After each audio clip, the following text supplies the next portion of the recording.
ఆంధ్రప్రదేశ్ నష్టపోయింది. సైకో వచ్చి రాష్ట్రాన్ని నాశనం చేశాడు. నా శరీరంలో చివరి రక్తపు బొట్టున్నంత వరకు మీకోసం పనిచేస్తా. మళ్ళీ ఆంధ్రప్రదేశ్ రాష్ట్రాన్ని నెంబర్ 1 రాష్ట్రంగా చేసే బాధ్యత నాది.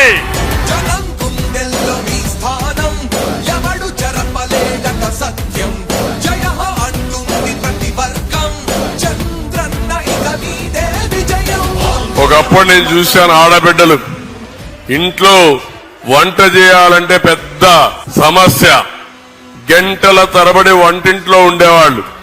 వంటింట్లో నుంచి బయట వస్తే కళ్లలో నీళ్లు వస్తా ఉండేటివి, కడుపులోకి పొగబోయేది. నా తల్లిని చూశా. నా తల్లి మారిగా ఏ చెల్లమ్మ కష్టపడకూడదని 60 లక్షల మందికి వంట గ్యాస్ సిలిండర్ ఇచ్చిన పార్టీ తెలుగుదేశం పార్టీ.